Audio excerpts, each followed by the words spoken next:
Olá, está no ar com você mais um programa Cabeça para Cima que você assiste pela Rede Boas Novas de televisão, mas também pela internet no site www.boasnovas.tv. E pela internet você sabe que pode assistir também pelo seu smartphone, pelo seu tablet. Isso significa que a Boas Novas de fato pode estar pertinho de você em qualquer lugar que você esteja, em qualquer lugar do Brasil e do mundo.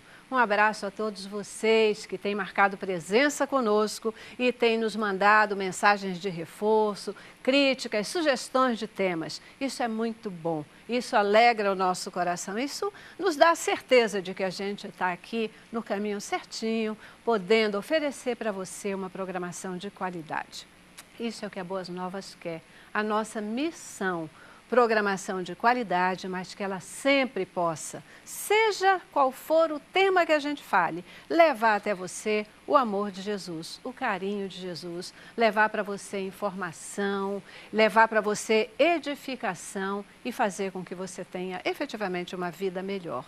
A você que já entendeu o tamanho do nosso desafio para poder fazer isso no nosso dia a dia, nós queremos registrar o nosso agradecimento. E você sabe, né, de quem eu estou falando? Estou falando de você mesmo, querido semeador de Boas Novas. Você que tem orado pela Boas Novas, que tem semeado aqui, que sabe o quanto é importante a gente ter uma programação como essa que a Boas Novas tem se esforçado para oferecer a você.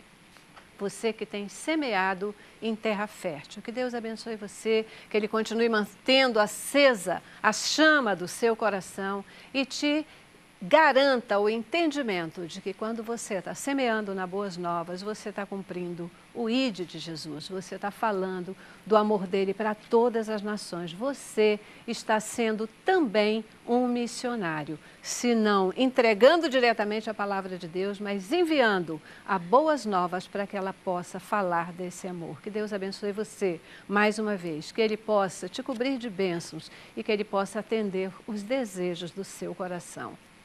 E a você que ainda não é um semeador, também registro aqui o nosso desafio diário. Nós precisamos de você, nós dependemos de você que quer ver a Boas Novas presente, quer ver a Boas Novas com novas programações, quer ver aqui o sinal digital da Boas Novas. Nós precisamos de você, precisamos da sua semeadura. Portanto, liga agora 2126300 ou entra no nosso site e começa a contribuir com a Rede Boas Novas. Você sabe que a gente não define valor, porque nós deixamos isso por conta do seu coração. Quem pode mais, semeia mais, quem pode menos, semeia menos. Porque, na verdade, quem vai trabalhar com o valor que você semear é o próprio Senhor Jesus. Ele transforma isso em maná, Ele nos garante não só o pão de cada dia, mas o avançar fronteiras e a presença e a continuidade da Rede Boas Novas. Portanto, seja um semeador. Liga agora 2126300 ou entra no nosso site e deixa Deus te usar, meu irmão. Cabeça para Cima de hoje traz para você um assunto assim muito bacana e um assunto completamente de atualidade. A partir do advento da internet, todo o processo de comunicação ele vem sofrendo mudanças muito significativas, afetando a sociedade como um todo, mas particularmente os jovens. No Cabeça para Cima de hoje, nós queremos entender um pouco mais o que são essas mudanças, como é que elas vêm acontecendo, como é que elas se processam. Quais são os impactos, por exemplo, no aspecto do relacionamento? Será que a comunicação com a internet, ela realmente melhorou? Os relacionamentos interpessoais, eles são mais efetivos ou eles se tornaram mais distantes? E ainda, como tem sido o impacto desse novo momento da comunicação na questão do conteúdo? Será que o conteúdo mudou, o conteúdo escrito, o conteúdo que a gente usa na comunicação, ele efetivamente mudou? Essas e outras questões no programa de hoje, do ponto de vista dos jovens, sob o tema os jovens e a comunicação. Começamos com o nosso informativo e já uma galera super especial para conversar conosco.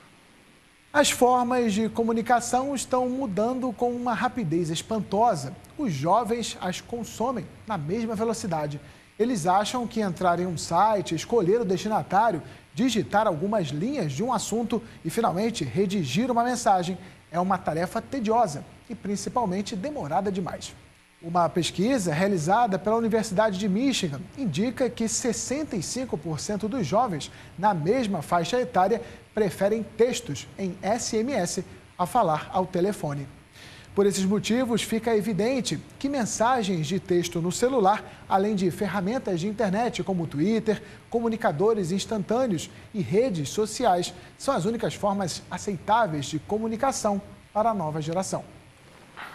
É isso aí. Hoje a gente quer conversar com você sobre a comunicação nos tempos atuais, nesses tempos de internet, mas a gente quer falar sobre isso particularmente do ponto de vista dos jovens.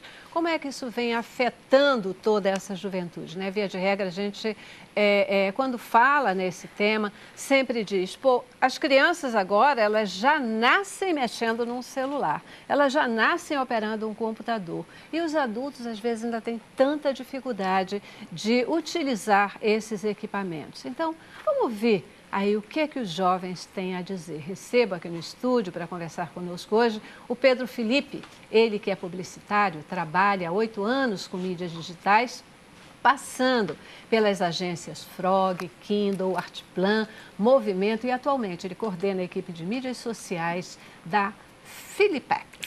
Fullpack. Excelente isso aí. Obrigadíssimo por estar aqui com a gente. Obrigado. Né, para falar sobre um tema aí que é tão instigante, né? Sim, verdade. Na verdade, o interessante desse tema é a democratização.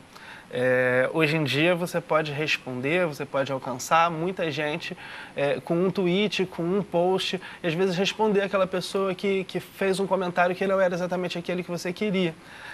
No meu caso, é até por isso que eu estou aqui, eu fiz um personagem chamado Ruth Sherazade, que é uma sátira a Raquel Sherazade. Ela fez um comentário polêmico, que foi a dos jovens que amarraram ao poste, enfim. E aí a gente fez uma brincadeira, trabalhando com aquela novela, você lembra do Tonho da Lua? Que tinha a Raquel e a Ruth, Mulheres de Areia? Não lembro muito bem. Era uma excelente novela que passava. E aí eu falei, ela tá tão má que daqui a pouco a Ruth vai aparecer aí. E aí eu criei a personagem boazinha, que é a Ruth.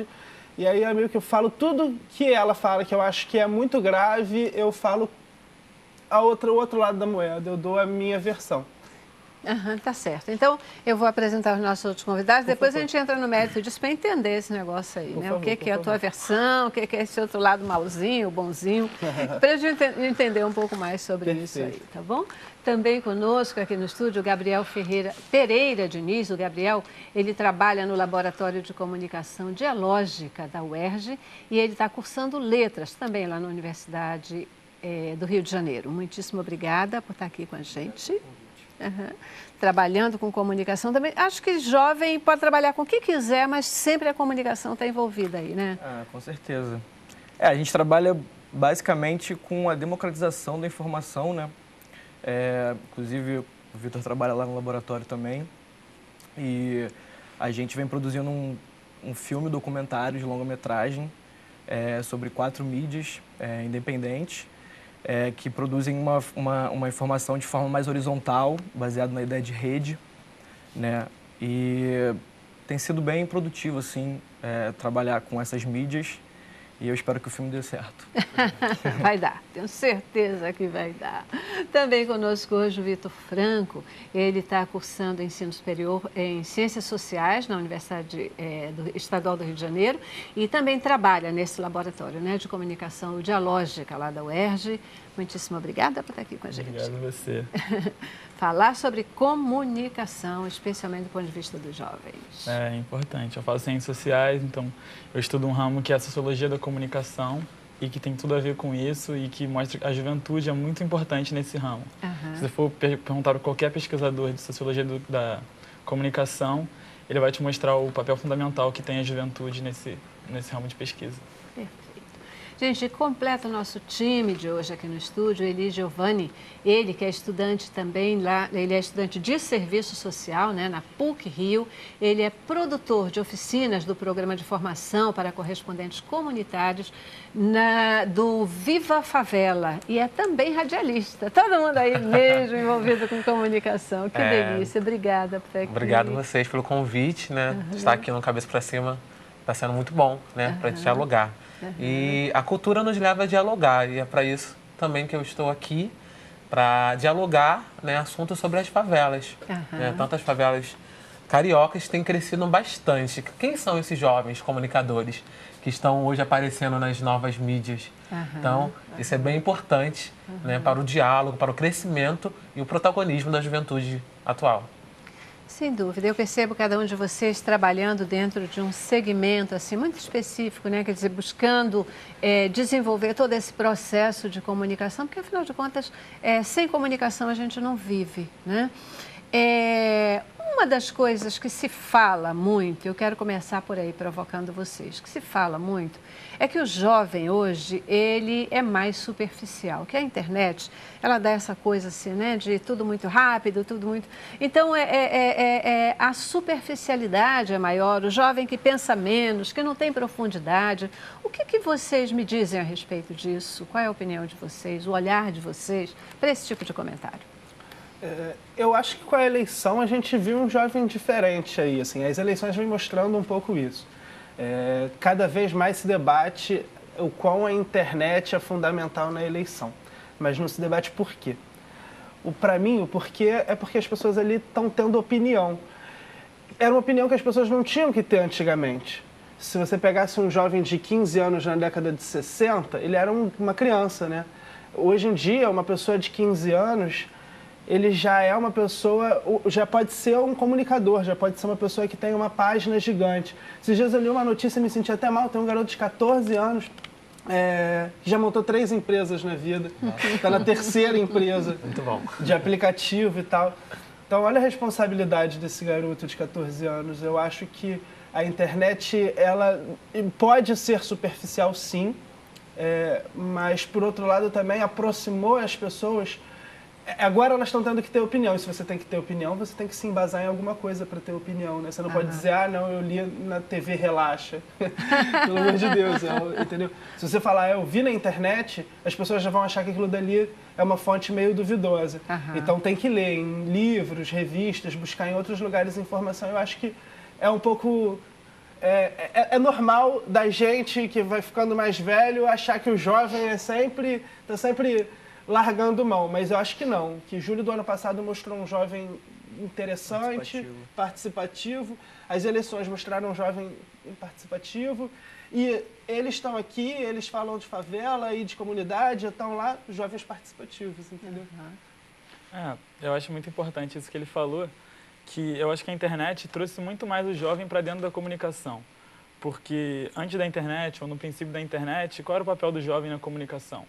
O jovem, ele era um estagiário numa televisão, um estagiário numa rádio, que ia crescendo, mas quem tinha realmente o papel de passar informação eram as pessoas mais velhas, mais adultas. E eu acho que com a internet, eles conseguiram trazer isso para o jovem, sabe? O jovem passar o que o jovem está passando, o que o jovem está vivendo ali. Como ele falou de julho, que foi quando teve um boom, assim, dos mídias livristas, assim, que são os coletivos de rede, como Mídia Ninja, Coletivo Mariachi. Foi o quê? Foi aquilo ali. Por que tem que ser o adulto, por que tem que ser a grande mídia que tem que passar o que eu estou sofrendo, o que eu estou praticando ali? Não, eles pegaram, tipo, isso é nosso, então a gente vai passar isso para a população, a gente vai passar isso para os nossos amigos. E tem essa ideia de pegar um vídeo, postar na internet, falar para um amigo viralizar, que foi um termo criado que é tornar viral, que é passar para todas as pessoas. Isso, exatamente isso. Difundir a comunicação numa velocidade, assim, absolutamente extraordinária, né? Absolutamente extraordinária. Vocês acham que, porque você colocou isso, né? Quer dizer, a gente diz assim, posta uma notícia qualquer e diz, qual é a fonte? A internet. Aí a gente diz, espera lá, isso aí não é fonte. E aí, pegou na internet é porcaria, desconfia, cuidado, né? Porque tem que ter responsabilidade. Essa questão com a responsabilidade da informação que se joga na grande rede, isso vem mudando, o jovem está percebendo que o que ele coloca tem que ter esse embasamento, ele tem que buscar, tem que estudar, não vale ficar só, às vezes, colando o que alguém disse, repetir, sem responsabilidade com esse conteúdo. Eu acho que hoje o jovem está buscando, né, um conteúdo mais apurado. Se ele busca numa mídia tradicional, num site de jornalismo, ele vai ficar mais confiado, né, vai confiar mais naquela produção de conteúdo, porque já foi apurado, mas ele quer sempre mais, né? No caso dos jovens das favelas aqui do Rio de Janeiro, que a gente tem acompanhado no projeto Viva a Favela, a gente tem um portal, a gente recebe essas notícias, né, sobre a favela, a comunidade que, por exemplo, a gente recebe sobre a periferia, a Baixada Fluminense, Nilópolis. Então, dali a gente fica sabendo, né, daquela informação. Mas talvez o jovem daqui da Zona Norte não saiba que aconteceu aquilo em Nilópolis. Então, o jovem sempre quer buscar mais informações para ele. O que você falou sobre essa parte superficial da notícia, eu acho que hoje o jovem ele está selecionando muito bem o que ele quer ler e como ele quer ler. E isso é bem importante. E acaba sendo um pouquinho superficial porque ele olha aquela notícia, né? 2 jovens morreram no Maracanã. Mas isso não serve para mim. Tá? Uns falam isso, então fica superficial aquela notícia. Outra coisa é informação também. A informação ela é diferente de comunicação. Claro. Informação é uma coisa, comunicação é outra. Trabalham juntas, mas às vezes esse excesso de informação acaba atrapalhando na comunicação, que talvez precisa ser eficaz, né, para que aquela notícia tenha uma repercussão maior. Eu acredito nisso. E sobre fontes confiáveis, assim, é complicado dizer quais são as fontes confiáveis, né? Porque a gente levantou aqui, o jovem ele vai e procura fontes confiáveis, tudo bem, aí ele leu num livro, mas quem escreveu o livro? Quem é essa fonte? Ou então ele viu na TV, o quê? Viu no Jornal Nacional não é fato. Viu no Jornal Nacional é um fato de um ponto de vista, de uma classe. Então, assim, tudo isso tem que ser debatido para a gente poder saber quem está falando para mim e que tipo de mídia eu estou consumindo. Eu tenho um Feedly, que é um Google Reader. É um buscador de blogs que me dá a leitura de todas as matérias que eu gostaria de ler. Então, eu tenho o blog Ideia Fixa, tenho o blog Rua SA, Sedentário Imperativo, são os blogs que eu costumo seguir. E as imprensas eu mesmo desenvolvo, imprensa internacional, imprensa nacional, quem eu quero seguir e marco. O que eu quero dizer hoje em dia, o jovem pode buscar fonte de conteúdo aonde ele quiser. E ser consolidado no mercado não significa que é sério. Ser sério é o sério para você, aquela empresa, aquele comunicador que você confia. Você está fazendo uma colocação que ela é extremamente importante, porque ela é muito libertadora, né? Para quem realmente está afim de saber o que está acontecendo no mundo. Porque sai daquela questão de, porque é o dono do mercado, é o dono da mídia, é o isso e aquilo, sabendo que muitas vezes notícia a gente dá a que quer e como quer, e sempre tem o ponto de vista daquele que informa, né? Então, buscar a comunicação, buscar a informação, ver o que está acontecendo nos bastidores, isso está muito acessível a todo mundo, e o jovem que conhece, sabe lidar bem com essas ferramentas de internet, tem toda a possibilidade de fazer isso, né? Eu já preciso ir para o meu primeiro intervalo, gente, já estourei. Vou para o intervalo da nossa paradinha e eu volto já. Eu queria entender com vocês se vocês consideram que o relacionamento interpessoal, se ele tem melhorado, se ele se torna mais fácil, que nesse novo formato, novo momento de comunicação, se isso realmente tem sido uma coisa, se tornado melhor, ou se também as pessoas estão mais escondidas atrás, né, da palavra que colocam. Como é que é o olhar dos jovens para essa questão? Tá bom? Intervalo. Cabeça pra cima. Eu quero